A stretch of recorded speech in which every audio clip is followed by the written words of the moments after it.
This is Bill at Highland Hill Farm. I want to give everyone a little opportunity to hear to help with the census. But first, you want to make sure that you're dealing with a real census taker. So when the government sends you a letter saying, hey, you know, how many people are in your house? Don't answer it. How do you know it's from the government? Okay? So if they want to show up at your house, the next thing I want you to do is make sure that they have, you know, a card on them that says census taker, blah, blah, blah. And now, do they have a permit from your township or your municipality or your area to solicit? And if they don't, then you better go get that permit, you know, because you want to treat everybody fairly and equally. Now, the next thing I want to make sure you do when they come is when they come to the door and they have all their permits and they have all their paperwork, you want to ask them, have you been tested to make sure that you're not a pervert? How do you know that the government doesn't send a pervert out to your house? You should have them provide documentation showing that they are not perverted. You can demand this before they come on your property, because this is called equal justice under the law. Because, now listen to this idea. When your kids go to school, anybody that works at the school has to be tested to make sure they're not perverted. So, when somebody comes to your house where your children are, you can have the same requirements as if they have at a school for the protection of your children. So you can ask, where's your paperwork and documentation showing that you're not perverted? Okay, that's a legitimate question. Now, they may want to know how many flush toilets you have in your house. Hey, what does that have to do with the census? The census is to determine how many people are living at your property. I wouldn't give them that information, but if you have to, tell them you have 50 toilets. The hell, you know, you have a lot of buckets in your house, don't you? Well, each bucket can count as a toilet. Now, they also want to know how many sinks you have in your house. Well, you have 1,000 sinks. You know, wash bowls can count as a sink, so you probably have a lot of those. They also want to know how many refrigerators you have. What difference does it make to the government whether you have one refrigerator or 100? So tell them you have 100. But you don't have to tell them anything until, you know, you tell them, hey, you know, maybe you should come back on the second Tuesday of each month, just like, you know, the township makes me, you know, if I want to talk to the township, I got to go into the second Tuesday of every month at 8 o'clock, at 8 p.m. or some bullshit thing like that. Let them do their homework.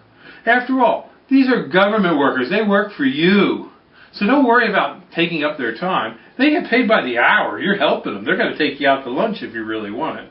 And the next thing is, just remember, why answer any questions at all? Just say you don't know hable or no fala. You know, let them bring a translator. You know, tell them you speak Ebonics. I don't care. Just why help the government? They're not going to be helping you. Believe me, all they're going to be doing in the next couple of years is taking money out of your pocket and my pocket. So let's just slow them down so that they can't get to doing what they really want to do, and that's tax the living bejabbers out of you. Thank you.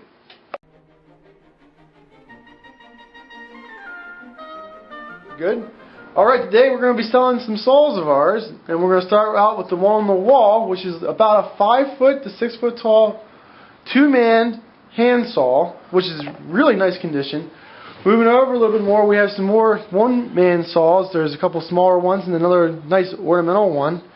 And on the floor we have table saws. We actually had 3 of them. These 2 are not uncovered yet. But we have this one over here, which is uncovered. And finally we have a radial arm saw. All for sale. Give us a call at 215-651-8329.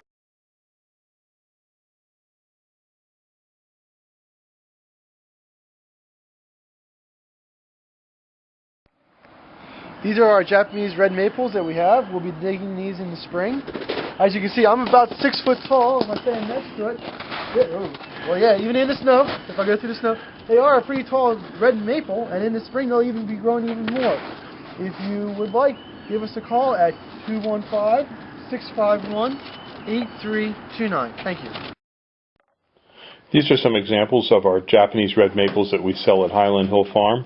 They do come in a variety of colors and sizes, as well as forms. Some of them are more open with more branching. Some of them are just straight up. We have small seedlings that we have transplanted into pots so that you can buy a cheap one, and we have some that are a little bit larger, like 3 to 4 foot high, and then we have, of course, have some that are 5 to 6 to 7 foot high that we can dig by balling and burlapping them for you. We also can deliver and install these for you.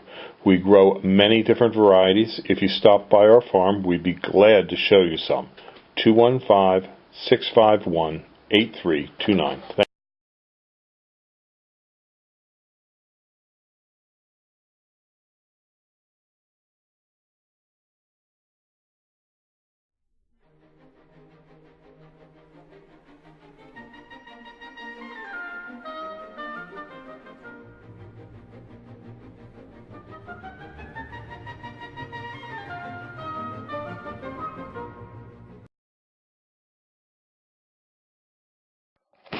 These are some of the many different types of trees we have available at Highland Hill Farm.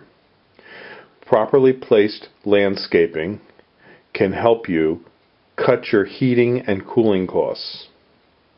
Let us help you design a windbreak, a barrier, or a screen to do just that. Give us a call at 215-651-8329. It's no cost to you for planning. We do this all the time for our customers.